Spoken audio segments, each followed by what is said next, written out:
Pourquoi mon enfant fait des crises? Donc, je vous fais cette deuxième vidéo sur le sujet, et puis peut-être j'en ferai d'autres, puisqu'il y a plein de raisons pour lesquelles les enfants font ce que la société appelle des crises, alors que pour moi, enfin, je déteste ce mot-là, je trouve qu'il est extrêmement négatif, et qu'en plus, il y a toujours une explication très logique qui naît dans 99,99999% des cas, pas de la responsabilité des enfants.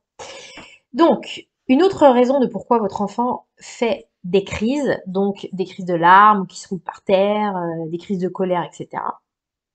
Ça peut être aussi parce que il n'est pas accueilli dans ses émotions. Donc, si votre enfant fait des crises, il peut être intéressant de vous poser la question: comment j'accueille au quotidien ces émotions? Est-ce que quand il pleure, je le prends dans mes bras, je le console? Est-ce que quand il est en colère, je lui dis: ok, t'as le droit d'être en colère. Par contre, voilà, si tu ne frappes pas les gens, etc. Donc, est-ce que je suis dans l'accueil de ces émotions, sans jugement, ou est-ce que je le culpabilise de ressentir ce qu'il ressent parce que ça m'énerve? Est-ce que quand il pleure, je lui dis: t'es qu'une pignouse, arrête de pleurer, c'est pas grave? Est-ce que quand il a peur, je lui dis: mais c'est bon, arrête d'avoir peur, franchement, il n'y a pas de quoi? Ou t'es qu'un peu heureux, etc., etc. Ou alors quand il est en colère, de lui dire: mais arrête de t'énerver comme ça. Voilà. Donc toutes ces réactions qui culpabilisent l'enfant de ressentir ce qu'il ressent. Si vous avez ce genre de réaction quand votre enfant a des émotions, ça va avoir quoi comme effet? Eh bien du coup, vu que l'enfant va se sentir coupable de ressentir de la tristesse, de la peur ou de la colère par exemple, eh bien il va au fur et à mesure essayer de s'empêcher d'en ressentir. D'accord? Donc il va essayer de serrer les dents, de moins pleurer, à certains moments en tout cas, ou de pas être énervé. En tout cas, il va se sentir coupable d'être en colère, il va se sentir coupable d'avoir peur. Donc il va, souvent difficilement, mais il va essayer en tout cas de tout rentrer à l'intérieur. Puisqu'il sent bien qu'il ne faut pas ressentir tout ce qu'il ressent, que ça vous énerve quand il pleure, que ça vous énerve quand il a peur, que ça vous énerve quand il est en colère. Et du coup, il va essayer de tout rentrer. Qu'est-ce que ça va avoir comme effet? Eh bien, vu que le système de couvercle sur la marmite des émotions, quand les enfants sont enfants, il n'est pas encore bien ficelé, la plupart du temps, eh bien,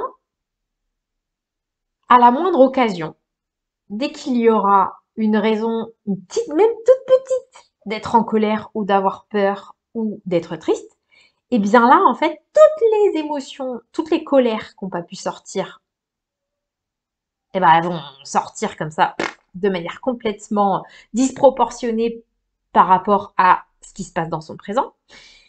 Toutes les tristesses qu'on n'a pas pu pleurer parce qu'il essaie de les mettre à l'intérieur de lui, et bien du coup, elles vont sortir dans une crise, comme on dit, une crise de larmes, parce qu'elles ne peuvent pas sortir de manière normale au fur et à mesure. Et les peurs, c'est pareil. Donc tout ça pour vous dire que plus vous culpabiliserez vos enfants de ressentir ce qu'ils ressentent, plus vous leur direz: arrête de pleurer, il y en a marre que tu pleures, arrête de faire ta comédie, arrête de te mettre dans des états pareils quand il se met en colère, arrête de faire ta pignouse alors que c'est de la comédie, t'as pas peur. Tant que vous aurez ce genre de réaction-là, eh bien, votre enfant va accumuler des émotions à l'intérieur de lui et forcément, ça va sortir n'importe comment, à un moment ou à un autre. Et vous aurez comme résultat ce que vous appellerez ces crises.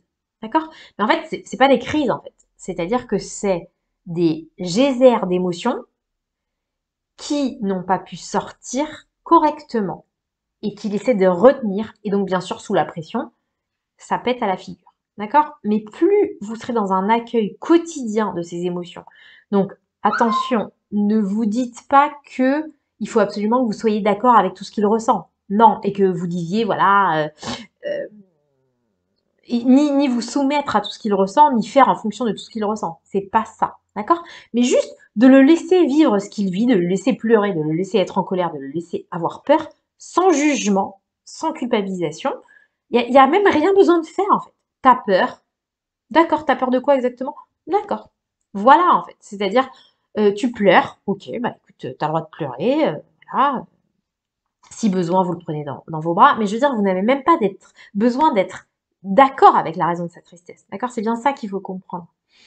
C'est pareil pour la raison de sa colère. Bon bah voilà, il est en colère, il vous dit ce pourquoi il est en colère.